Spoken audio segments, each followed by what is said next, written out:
كتاب الله دستوري كتاب الله دستوري وخير الخلق أسوتنا بسنته انجلى نوري بهدي الحق أرشدنا.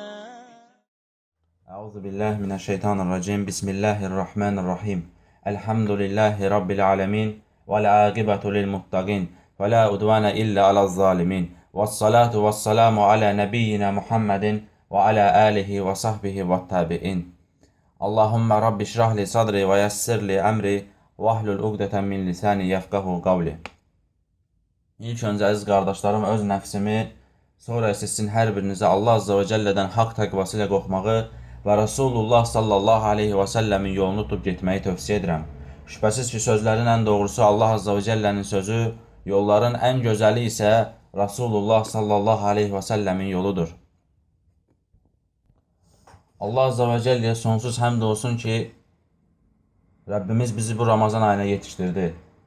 Bu Ramazan ayındayıq artıq, Allah'a həmd olsun. Bu ay rəhmət ayıdır, bu ay bərəkət ayıdır. Allah Azza və Cəllənin insanları toplum bağışladığı aydır. Və bizim üzərimizə düşən bəzi məsələlər var. Allahın rəhmətini qazanmaq üçün, günahlarımızın bağışlanması üçün, Allahın rızasına nail ola bilməyimiz üçün etməmiz gerəkən bəzi şeylər var. Bunlardan bəziləri duadır, bəziləri sədəqədir, bəziləri Allah'a gecə ibadətləridir, Allah'a yaxınlaşmaq üçün olan nafilə ibadətlərdir və s. Bunlardan birisi isə Müslümanın həyatında hər zaman olması, xüsusən də bu rəhmət ayında, bu bərəkət ayında olması lazımlı olan bir məsələdir. O da nədir? Göz yaşı. Və insan düşünə bilər, yəni göz yaşının nə önəmi var? Yəni göz yaşı nədir? Yəni hardan çıxartdınız ki, göz yaşı Allahın rəhmətinə və yaxud da salih insanların vəsfi olaraq bunu hardan çıxartdınız deyə sual verə bilər. Baxın, Allah Azza və Cəllə buyurur ki, onlar Allahın nemət bəxş etdiyi peyğəmbərlərdən, Adəmin və Nuhla birlikdə gəmidə daşıdığımız kimsələrin nəslindən, İbrahimin və İsrailin nəslindən, seçib haqq yola yönəltdiyimiz kimsələrdəndir. Onlar özlərinə Ər-Rəhmənin ayələri oxunduğu zaman səcdəyə qapanıb ağlayanlardır. Başqa bir ayədə isə Allah Azza və Cəllə salihlər haqqında buyurur ki, onlar üzü üstə səcdəyə qapanıb ağlayarlar. Onlar üzü üstə səcdəyə qapanıb ağlayarlar. Qurandakı öyüd nəsihət isə onların Allaha itaatini daha da artırar. Allah Azza və Cəllə başqa bir ayədə buyurur ki, Peyğəmbərə nazil olanı dinlədikləri zaman haqqı bildikləri üçün onların gözlərinin yaşla dolduğunu görürsən. Baxın, Allah Azza və Cəllə salihləri zikr edərkən onların vəsfi olaraq nəyi zikr etdi? Onlar ağlayarlar, onlar səcdəyə qapanarlar. Allah Azza və Cəllə ağlamayan, dünyanın arxasınca gedən insanları isə qınayır. Rəbbimiz buyurur ki, siz bu sözə təəccüblənirsiniz. وَتَدْحَكُونَ وَلَا تَبْدُونَ Gülürsünüz, heç ağlamırsınız. وَأَنْتُمْ سَامِدُونَ Və oyanıb əylənirsiniz. Baxın, sahabə və başda Rasulullah sallallahu aleyhi və səlləm daim Quran oxuduqları zaman onların gözlərindən yaşlar axardı. Bir gecə namazında Allah Rasulü sallallahu aleyhi və səlləm bu ayəni təkrar oxuyaraq səhərə qədər ağlamışdı. Əgər onlara əzab versən, şübhə yoxdur ki, onlar sənin qullarındır. Əgər onları bağışlasan, yenə şübhə yoxdur ki, sən yenilməz qüvvət sahibi, hikmət sahibisən. İbn Məsud radiyallahu anhu buyurur ki, bir gün Rasulullah sallallahu aleyhi və səlləm məndən Quran oxumağımı istədi. Mən də, ey Allahın Rasulü, Quran sənə indirilmişkən, mən onu sənə mi oxuyum dedim. Allah Rasulü sallallahu aleyhi və səlləm oxu, çünki mən onu başqasından dinləməyi sevirəm dedim. İbn Məsud buyurur ki, mən Quran oxuyaraq bu ayələrə çatdım. Və keyfə izə ci'nə min kulli ümmətin bi şəhid və ci'nə bikə alə həuləyi şəhid. Biz hər ümmətdən bir şahid gətirəcəyimiz və səni də onlara şahid gətirəcəyimiz zaman onların halı necə olacaq? Bu ayəyə çatdım. Allah Rasulü mənə yetər dedi, yetər. Başımı qaldırdım, deyir, Allah Rasuluna baxdım, onun gözlərindən yaşlar axırdı. Bir hədisdə Allah Rasulü sallallahu aleyhi və səlləm göz yaşının fəziləti haqqında buyurur ki, iki göz vardır ki, onlara əsla əzab toxunmaz. Allah qorxusundan ağlayan göz və Allah yolunda növbət tutan göz. Baxın, sünnət olan ağlamaq Allah qorxusundan olan ağlamaqdır. Qiyamətin dəhşətindən, etmədiyimiz xeyirli əməllərdən, məhrum olduğumuz xeyirli əməllərdən dolayı olan ağlamaqdır. Etdiyimiz günahlardan dolayı ağlamaqdır. Bu ağlamaq insanın qəlbini yumşaldır. Bu ağlamaq insanı tövbə etməyə təşviq edir. Lakin sünnət olmayan ağlamaq isə dünya və onun bərbəzəyi və onun sıxıntıları üçün ağlamaqdır. Bu ağlamaq doğru olmayan bir ağlamaqdır. Çünki dünya uğruna ağlanıb üzüləcək qədər dəyəri olmayan bir şeydir.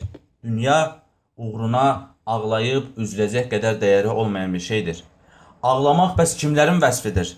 Yuxarıda da zikr etdik. Allah Azze ve Celle ayetlərdə, Allah Azze ve Celle'nin ayetlərindən, Resulullah sallallahu aleyhi ve sellemin hədislərindən bəlli oldu. Ağlamaq elm və fəzilət əhlinin vəsfidir. Ağlamaq elm və fəzilət əhlinin vəsfidir. Allah Azze ve Celle buyurur, onlar Allahın nemət bəxş etdiyi peyğəmbərlərdən, Adəmin və Nuhla birlikdə gəmidə daşıdığımız kimsələrin nəslindən, İbrahimin və İsrailin nəslindən, seçib haqq yola yönətdiyimiz kimsələrdəndir. Onlar özlərinə Ər-Rahmənin ayələri oxunduğu zaman səcdəyə qapanıb ağlayanlardır. Allahın seçkin qullarının vəsfi budur. Allahın seçkin qullarının vəsfi budur. Rasulullah sallallahu aleyhi və səlləm bir hədisdə buyurur ki, qiyamət günü heç bir kölgənin olmadığı bir gündə Allah Azze ve Celle 7 sinif insanı öz kölgəsində kölgələndirəcəkdir. Bunlardan bir sinif Allahı xatırlayıb heç kimin olmadığı bir ortamda yalnızkən Allahı xatırlayıb göz yaşı axıdan kimsədir. Baxın, insanlar istinin altında əriyərkən, istinin altında yanarkən Allah Azze ve Celle onları öz kölgəsində kölgələndirəcək. Baxın, Rəbbimiz bizim onun üçün axıtdığımız göz yaşlarına belə dəyər verir. Və bu onu göstərir ki, bu Allah Azze ve Celle'nin yanında önemli bir şeydir. Allah Azze ve Celle'nin dəyər verdiyi bir şeydir. Yəni insanın Allah üçün ağlaması bizim üçün bəsit gələ bilər. Biz buna dəyər verməyə bilərik. Amma Allah Azze ve Celle buna dəyər verir. Hətta elə bir dəyər verir ki, o gün insanlar o istidən qurtulmaq üçün bütün dünyalarını fidyə vermək istəyərlər. Lakin onlardan o fidyə qəbul edilməz. Allah Azze ve Celle o günün dəhşətindən, o günün istisindən Rəbbimiz onları öz kölgəsində kölgələndirəcək. Demək ki, Allah Azze ve Celle bizim onun üçün axıtdığımız göz yaşına önəm və dəyər verir. Amma gəlin baxaq, bizlər ən son Allah üçün nə zaman göz yaşı axıtdıq? Nə zaman yalnız bir ortamda qalıb Allahı xatırladıq, günahlarımızı xatırladıq və qiyamətin dəhşətini düşündük və göz yaşı axıtdıq? Nə zaman? Ən son, yəni insan öz nəfsinə sual versin. Yəni, baxsın, görsün, ən son Allah üçün nə zaman ağladı? Amma sahabələr, baxın, onlar bizim dilimizdə dolaşdırdığımız bir hədis var. Məşhur bir hədisdir. Hər kəs bu hədisi danışır. Hər oturduqları ortamda, hər danışdıqları məclisdə bu hədisi hər kəs danışır. Amma artıq o qədər eşitiblər ki, bu hədisi, yəni eşidəndə əlhəmdülillah gözəl hədisdir deyib keçirlər. Amma bu o hədis ki, sahabələr bunu eşitdikləri zaman səhərə qədər ağladılar. Sahabələr səhərə qədər durmadan ağladılar bu hədisi eşitdikləri zaman. Amma bizlər nə edirik? Rahat bir şəkildə eşidirik. Bir qulağımızdan girir, digərindən çıxır. Baxırıq, internetdə qabağımıza çıxır. Ya Facebookda paylaşırıq, ya WhatsAppda paylaşırıq, getdi. Niyə də paylaşırıqsa, əgər ibrət almırıqsa, nəfsimiz bu şeydən təsirlənmirsə, qəlbimiz yumşalmırsa, bunu niyə insanlarla paylaşırıq? Səncə, Allah Azze ve Celle sənin əməl etmədiyin bir şeydə, sənin paylaşdığın kəslərə ibrət mi edəcək onu? Baxın, o hədis ki, Allah Resulü sallallahu aleyhi ve sellem sahabələrin yanına girdi və buyurdu ki, əgər sizlər mənim bildiklərimi bilsəydiniz, az gülər, çox ağlayardınız. Allah Resulü nəyi bilirdi? Allah Resulü nəyi bilirdi? Allah Resulü cənnəti və cəhənnəmi bilirdi. Qəbirdə olan sorğu-sualları bilirdi. Və onları haqqı ilə bilirdi. Sahabələr bu sözü eşitdikdə, Səhərə qədər hönkür-hönkür ağladılar. Onlar gözəl hədisdir deyib keçmədilər. Başqa bir hədisdə Allah Resulü sallallahu aleyhi və səlləm buyurur ki, Allaha and olsun ki, əgər mənim bildiklərimi bilsəydiniz, az gülər çox ağlayardınız. Yataqda zövcələrinizi tərk edərdiniz. Mənim bildiklərimi bilsəydiniz, az gülər çox ağlayar və yataqda zövcələrinizi tərk edərdiniz. Yollara tökülərdiniz. Yollara tökülüb Allaha yalvarardınız. Subhanallah. Allah Resulünün bildiklərini bilsəydik, halımız buydu. Və bu cür əzəmətli bir hədisdir. Sahabələr ki, o fəzilət əhli bu hədisdən ibrət aldılar. Və gözləri yaşla doldu. Və hönkür-hönkür ağladılar. Məgər bizlər onlardan daha mı fəzilətliyik ki, bu kimi şeylər bizim üçün adi bir şey gəlir? O kəslər ki, cənnətlə müjdələnən sahabələr. Baxın, Abdurrahman bin Avf orucunu açsın deyə ona yemək gətirilir. Gözəl bir yemək gətirilir. O isə durur bir müddət və dönüb insanlara deyir ki, Musab bin Umeyr şəhid oldu. O məndən daha üstün idi və daha üstündür. Onu kəfənləmək üçün bir əbadan başqa heç bir şey tapmadıq. Onun başını örtdükdə, ayaqlarını örtdükdə isə başı açıq qalırdı. Amma bizlər bu gün bolluq içindəyik deyir. Bunu deyən Abdurrahman bin Avf'dur. Qorxuram deyir, etdiyimiz yaxşılıqların mükafatını bu dünyada alırıq. Qorxuram deyir, etdiyimiz yaxşılıqların mükafatını bu dünyada alırıq. Və bu sözü deyir, təkrar edə ağlamağa başladı. Hətta deyir, o qədər ağladı ki, artıq yemək yeməyə taqəti qalmadı. Əməllərimizin qarşılığını bu dünyada alırıq. Axirətdə zərər çəkənlərdən mi olacağıq? Deyə ağlamaqdan taqəti qalmayanın kim olduğunu bilirsinizmi? Bilirsiniz ki, o ağlamaqdan taqəti qalmayan, qorxuruq əməllərimizin mükafatını bu dünyada alırıq deyən o Abdurrahman bin Avf kimdir? O Abdurrahman bin Avf ki, cənnətlə müjdələnən sahabələrdəndir. O, cənnətlə müjdələnən sahabələrdəndir. Həmin bu sözü deyən, bəs bizlər kimik? Bəs sizlər kimsiniz? Bəs bizləri kim müjdələdi ki, bu cür rahat içərisində həyat sürürük? Gözlərimiz şişənə qədər yatırıq, qarınlarımız şişənə qədər yeyirik, qəhqəhə çəkib gülürük. Kim bizi müjdələdi ki, biz bu cür rahatıq? Vallahi bilək ki, bu gülməklərimizin bir ağlaması da var iləridə.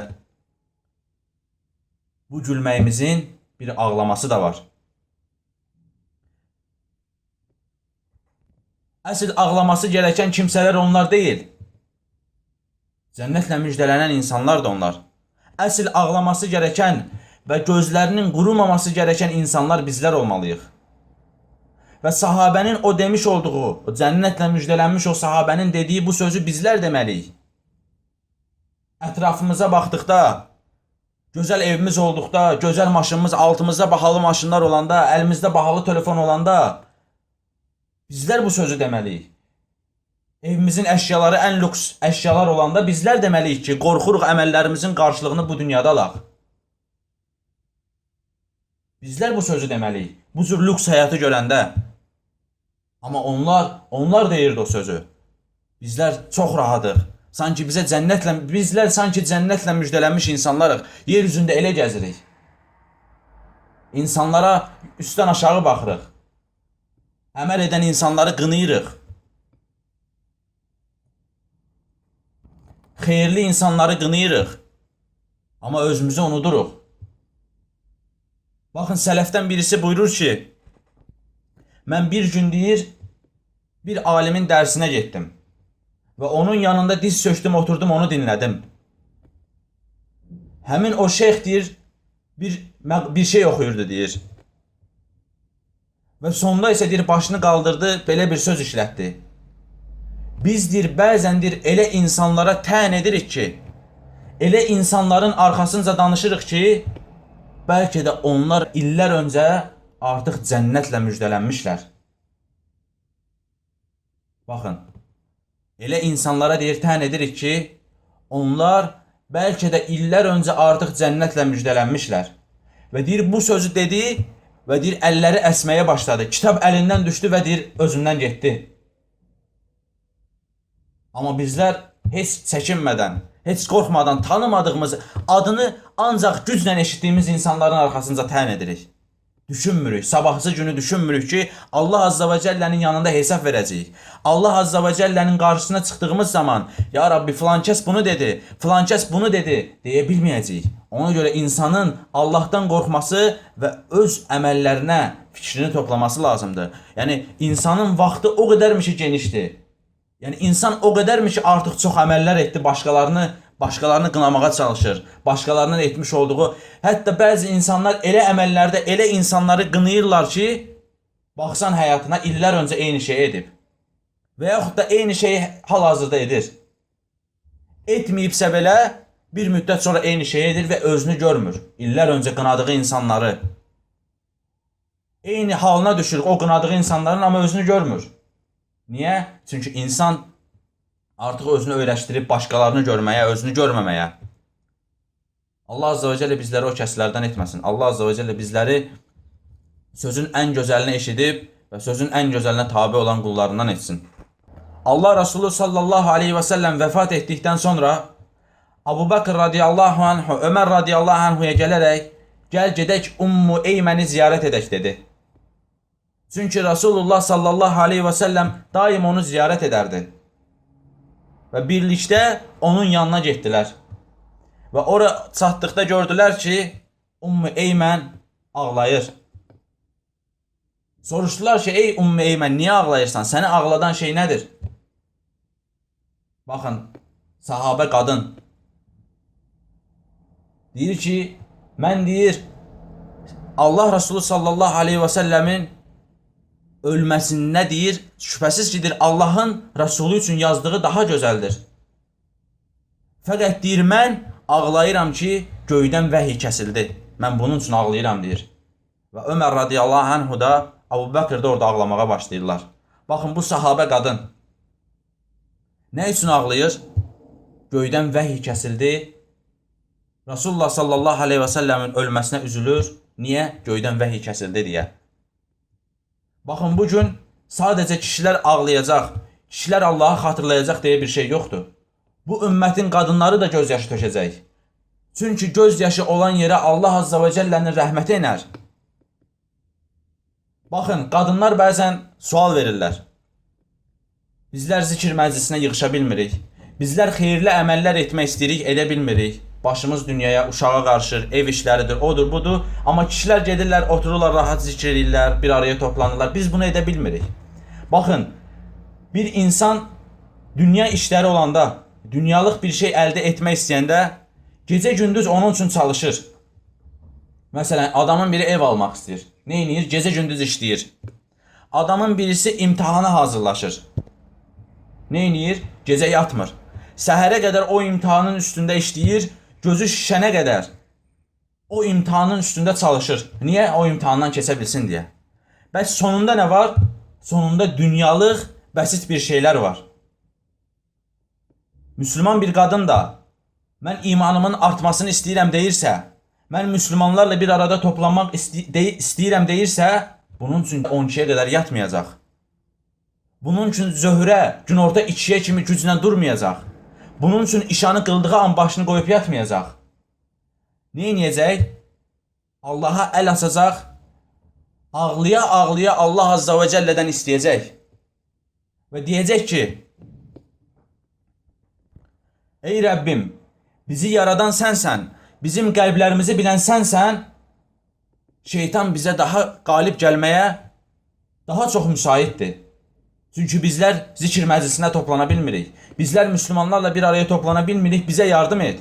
Bizə çıxış yolu göstər. Qəlblərimizi sərtləşməyə qoyma deyə Allah Azza və Cəllədən ağlaya-ağlaya, yalvara-yalvara bunu istəyəcək. Və görəcək ki, Allah Azza və Cəllə ona ummadığı bir yerdən qapı açdı. Allah Azza və Cəllə ona etmək istədiyi xeyirli əməllərə müvəffəq etdi. Amma insan bunu sadəcə sual olaraq verirsə, sadəcə söz olsun, torba da olsun deyə danışırsa, Allah Azza və Cəllə bunu ona nəsib etməyəcək. Çünki insan istədiyi şeydə səmimi olmalıdır. Baxın, sahabənin biri gəldi Allah Resulü sallallahu aleyhi və səlləmin yanına. Dedi, ey Allahın Resulü, mən istəyirəm ki, Allah yolunda döyüşüm və şəhid olum. Lakin istəyirəm ki, ox mənim boğazımdan girsin və arxa tərəfdən də çıxsın. Allah Resulü ona nə dedi? Allahla sadiq olsan, Allah da sənlə sadiq olacaq. Həmin insan getdi və döyüş anı oldu.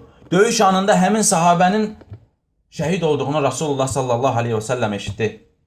Allah Resulü sallallahu aleyhi və səlləm sahabələrlə birlikdə onun cəsədinin yanına gəldi və baxdı ki, istədiyi yerdən də şəhid olub. Allah Resulü sallallahu aleyhi və səlləm dedi ki, o Allahla sadiq oldu, Allah da onunla sadiq oldu. Baxın, bir insan, bir Müslüman Allaha qarşı sadiqdirsə istədiyi şeylərdə, Allah Azza və Cəllə onu ona nəsib edəcək. Yetər ki, o Allahla sadiq olsun. Yetər ki, o Allaha qarşı səmimi olsun. İnsan qəlbinə baxsa, insan içində olanları daha gözəl bilir. İnsan qəlbinə baxdığı zaman biləcək ki, bu Allahla sadiqdirmi? Allaha qarşı səmimidirmi, deyilmi? İnsan bunu hər kəsdən daha gözəl bilir. Biz zahirən baxıb, bu Allahla səmimidir, bu Allahla səmimi deyil deyə bilmərik. Niyə? Çünki bu təqvadır. Təqva isə qəlbdə olan bir şeydir. Qəlbə məxsus olan bir şeydir. Allahı sevən insanlar daima Allahdan qorxur və onun üçün göz yaşı axıdırlar. Allahı o qədər sevirlər ki, baxın, Rasulullah sallallahu aleyhi və səlləm Ubeyb, Allah sənə Quran oxumağıma əmr etdi. Ubeyb, Rasulullah sallallahu aleyhi və səlləmə dedi ki, ey Allahın Rasulü, Allah mənim ismimi mi zikr etdi? Allah mənim ismimi mi çəkdi? Rasulullah sallallahu aleyhi və səlləm, bəli, Allah sənin ismini çəkdi, dedi. Bunun üzərinə Ubeyb hönkür-hönkür ağlamağa başladı. Niyə ağladı Ubeyb? Ubeybi ağladan şey nədir? Allah sənin ismini zikr etdi. Tamam, bunu ağladan şey nədir? Sevdiyi kəsin, sevdiyi kimsənin onun adını zikr etməsinin önəmini bilirdi Ubeyb. Baxın, dünyalıq bir sevgidə, yəni əbədi olmayan, bəsit bir sevgidə nə olur? İnsan sevdiyi şəxsin onu düşündüyünü bildiyi zaman sevinir, qəlbi mutmain olur. Sən düşün ki, Allah Azza və Cəllə bütün sevgilərin özündə cəm edildiyi Rəbbimiz sənin ismini zikr edir. Mələklərin içində, daha xeyirli toplumların içində. Və Ubeyb bunu bilirdi. Çünki Ubeyb Allahı sevirdi. Və sevdiyi şəxsin də onun zikr etməsi onu ağladırdı, sevinç gözyaşları tökürdü.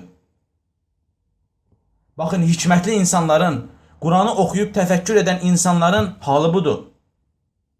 İbn Məsudun dediyi kimi, yumşaq qəlbli insanlar çox zaman susar. Qəflətə düşdükdə Allahı xatırlayıb özünü düzəldər. Hikmət sahibi insanlar sərt qəlbli, qışqırıb bağıran, ağzından nalayiq sözlər gətirən kimsələr olmamalıdır, deyir. Hikmət sahibi insanlar bu kimsələr olmamalıdır. Hikmət sahibi insanlar insanlara qarşı mərhəmət sahibi olmalıdır. İnsanlara qarşı mülayim olmalıdır. Və hikmət sahibi insanların vəsiflərindən birisi də zikr etdiyimiz kimi nədir? Göz yaşı. Baxın, Abdullah bin Amr hər gecə şamı söndürər və ağlamağa başlayardı. Hətta deyir, o qədər ağlayardı ki, artıq bir müddətdən sonra sakinləşməyə çalışdıqda gözlərini deyir, aça bilməzdi. Subhanallah, baxın, Allah qorxusundan ağlamağı. Nafi rahimehullah buyurur ki, mən İbn Abbası gördüm. O qədər ağlamışdı ki, gözlərinin altı artıq yaşlanmış və qırışmağa başlamışdı. Baxın, onlar həmsinin Allah üçün ağlamaqdan həzz alırdılar. Çünki bunun mükafatının nə olduğunu bilirdilər. Sələfdən birisi deyir, mən ağladığım zaman gözlərimin yaşlını deyir, bütün üzümə silirəm, deyir. Çünki deyir, mən özümdən öncəkilərdən eşitdim ki, göz yaşı dəyən yerə Allah üçün axan göz yaşlarına əzab toxunmaz, ot toxunmaz. Baxın, sələfdən başqa birisi buyurur ki, mənim yanımda Allah üçün ağlamaq qızıl sədəqə verməkdən daha həzz vericidir. Allah üçün ağlamaq qızıl sədəqə verməkdən daha həzz vericidir, deyir. Said bin Cübeyr buyurur ki, Allahdan qorxmaq elə bir duyğudur ki, elə bir hissdir ki, o qorxmaq ki, səninlə günahlar arasında böyük bir pərdə çəkər. Və deyir, zikr Allaha itaat etməkdir. Allaha itaat edən onu zikr etmişdir. Ona itaat etməyən isə dili ilə zikr etsə də, Quran oxusa da bu zikirdən deyildir. Çünki zikr itaatlə bərabər olur buyurur.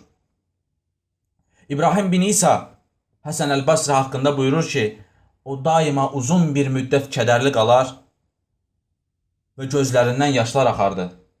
Onu görən kimsə elə təsəvvür edərdi ki, yaxın bir zamanda Həsən el-Basrinin başına böyük bir müsibət gəlib. Baxın, o dərəcə kədərli oturur. O dərəcə göz yaşları tökür ki, insanlar bunun başına artıq böyük bir müsibət gəlib deyə düşünməyə başlayırlar. Sələfdən birisi hər gecə namazında Quran oxuya-oxuya ağlayardı. Bir gün bu ayələrə çatdı. Səni torpaqdan, sonra nütfədən yaratmış, daha sonra sənin kişi qiyafəsinə salmış, Rəbbini inkar mı edirsən? Bu ayəyə çatdı və huşunu itirdi. Baxın, Said bin Abdüləziz namazda ağlayarkən göz yaşları damla-damla yerə düşərdi. Bir gün insanlardan bir toplum gəlib ona sən niyə hər namazda bu qədər çox ağlayırsan deyə sual verdilər. Said bin Abdüləziz bunu məndən niyə soruşursunuz deyə onlara cavab verdi. Adamlar dedi ki, umulur ki, sənin demiş olduğun sözdən biz faydalanaq. Said bin Abdüləziz deyir ki, mən hər namaza durduğumda qarşımda cəhənnəmi görürəm. Mən hər namaza durduqda qarşımda cəhənnəmi görürəm dedi. Bu nə deməkdir bilirsiniz?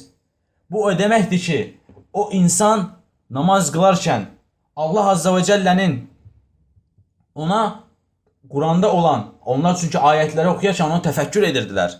Allah Azza və Cəllənin yaratmış olduğu cəhənnəmi düşünürdülər. Və onlar cənnəti də düşünürdülər. Baxın, sələfdən birisi buyurur ki, mənim deyir, nəfsim azğınlaşmağa başladığı an mən sakit bir yerə çəkilir və gözlərimi yumuram. 10-15 dəqiqə deyir, cəhənnəmi təsəvvür edirəm. Və görürəm ki, nəfsim, bədənim, cismim o ateşin içində yanır, kül olur, ölür və yenidən dirilir. Yenidən əzab çəkir. Yenidən kül olur, yenidən dirilir. Və deyir, düşünürəm ki, bu hal əbədi bir haldır. Heç dayanmayacaq bir haldır, deyir. Həmən deyir, gözlərimi açıram, deyir. Və biraz ara verdikdən sonra yenidən gözümü yumuram. Və deyir, 10 dəqiqə, 15 dəqiqə deyir, bədənimi, cismimi cənnətdə təsəvvür edirəm. Və deyir, düşünürəm ki, bədənim cənnətdədir, firdevsdədir. Allahın mənə vermiş olduğu nemətlərdən yeyir, içir. Və Rasulullah sallallahu aleyhi və səlləmi və onun gözəl sahabələrini deyir, görürəm. Və düşünürəm ki, onların yanındayam. Və deyir, həmsinin düşünürəm ki, cənnətdə olduğum müddətdə cəhənnəm əhli bizə səslənib, bizdən Allahın bizə verdiyi nemətlərdən istəyir.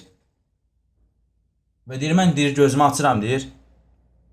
Və Allah subhanahu wa ta'alədən istəyirəm ki, deyir, nəfsimi islah etsin. Nəfsimi azğınlaşmaqdan qorusun. Baxın, sələf bu cür idi.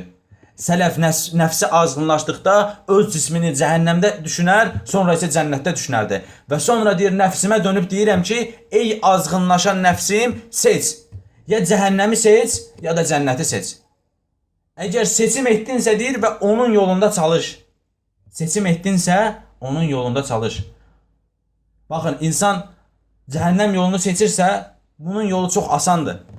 Yəni, insanın əziyyət çəkməsinə ehtiyac yoxdur. Nəinki əziyyət, əksinə, dünyada lüks yaşayacaq. Əksinə, dünyada istədiyi şəhvətlərə ulaşacaq. Dünyada istədiyi mala, mülkə ulaşacaq. Cəhənnəmin yolu asandır. Cəhənnəmin yolunda bir çətinlik yoxdur. Cəhənnəmin yolunda istədiyin kimi geyinmək var. Cəhənnəmin yolunda istədiyin kimi lüks yaşamaq var. Cəhənnəmin yolunda insanlara zülm etmək var. Cəhənnəmin yolunda insanlara xor baxmaq var. Cəhənnəmin yolunda insanları qınamaq var. Bundan asat nə var ki? Hər kəsin bacardığı bir şeydir. Ən düşüncəsiz insanın, ən axmaq insanın belə bacara biləcəyi bir şeydir. Amma cənnətin yolu elə deyil. Cənnətin yolu çətindir. Cənnətin yolunda ibadətlər var. Cənnətin yolunda gecə namazları var. Cənnətin yolunda Allah üçün ağlamaq var. Cənnətin yolunda müsəlmanları sevmək var. Cənnətin yolunda cebində olan puldan çıxardıb sədəqə vermək var. Amma bu sədəqə 100 manatın 1 manatını vermək deyil. Bu sədəqə 100 manatın 80-90 manatını verməkdir. Cənnətin yolunda bu var. Cənnətin yolunda ehtiyac sahibi müsəlman gördünmü, onu evinə gətirib daim onu yanında saxlamaq var, ta ki onun işləri yoluna düşüncəyə qədər. Çətinlik çəkmək var. Cənnətin yolunda nə var? Cənnətin yolunda elm öyrənmək var. Cənnətin yolunda hicrət etmək var. Cənnətin yolunda elm üçün məmləkətini tərk etmək var. Cənnətin yolunda hicrət var. Cənnətin yolunda Allah üçün çalışmaq var. Cənnətin yolunda bu qədər şey var. Cənnətin yolunda az yatmaq var. Amma cəhənnəmin yolunda bu yoxdur. Amma bir şeyi unutmamaq lazımdır. Cəhənnəmin yolunda olan bu şeylər ki var, insan nəfsinə xoş gələn şeylər. Bunlar əbədi deyil. Bunlar müvəqqəti olan bir şeylərdir. Baxın, soruşaq birinin 30 yaşı var, birinin 35 yaşı var, birinin 20 yaşı var. Hər kəs özünə nəfsinə sual versin. Bu 30 ilim necə keçdi? Birinizdən soruşsam, bu 30 ili mənə danış. Danışacağınız sadəcə 2 və ya 3 saat olacaq. Üstünə bir 30 ildə gələk, 60 il yaşadınız. 60 ili mənə danış. Ən fazla 5 saat, 6 saat. Ən fazla. Deməli, sənin yaşadığın o şey 5-6 saatdır. 60 ilin içərisində nə qədər dünya şəhvətlərini yaşasan da, istədiyin şeylərə nail olsan da, danışacağın, xatırladığın sadəcə 5-6 saatlıq şeydir. Deməli, sənin yaşamış olduğun o 5-6 saatdır. Və sonda isə nə var? Bu 5-6 saatın sonunda nə var? Əzab var. Bu əzab 5-6 saatlıq bir əzabdırmı? Xeyr. Bu əzab artıq əbədi bir əzabdır. Allah Azze ve Celle qiyamət günü soruşacaq. Yer üzündə nə qədər qaldınız? Onlar, ey Rəbbimiz, bir gün yaxud bir gündən daha az qaldıq deyəcəklər. Amma bilirsinizsə çox qaldınız deyəcək Allah Subhanahu wa Ta'ala. Baxın, amma cənnətin yolunda nə qədər insan yaşasa da 20 il, 30 il, 40 il, 50 il, 60 il yaşadıkları 5 saat deyil, 3 saat olsa da cənnətin, Allahın yolunda çalışıbsa o 3 saat, 2 saat, 5 saat onun umrunda olmayacaq. Niyə olmayacaq? Çünki Allah Azze ve Celle'nin onun üçün hazırlamış olduğu əbədi bir nemət var. Əbədi. Yəni düşünün, bir şeyin sonu yoxdur. Dünyada olan hər bir şeyin bir sonu var. Amma Allahın yanında olanların sonu yoxdur. Əbədidir. Allah Azze ve Celle'dən istəyim budur ki, bizləri eşidib faydalanan kimsələrdən etsin. Dediyim nə qədər doğru söz var idisə, bu Allah Azze ve Celle'dən, dediyim nə qədər yanlış söz var idisə, bu da mənim nəfsimdən və şeytanın mənə vermiş olduğu vəsvəsələrdəndir. Və bunlardan dolayı da Allah Azze ve Celle'yə tövbə edirəm. Əstəğfirullah və atubu ileyh. Əstəğfirullah aziməlləzi la ilahə illə huvəl hayyul qayyum və atubu ileyh. Və axirud davana və elhamdülillahi rabbil alemin. ويخرون للأذقان يبكون ويزيدهم خشوعا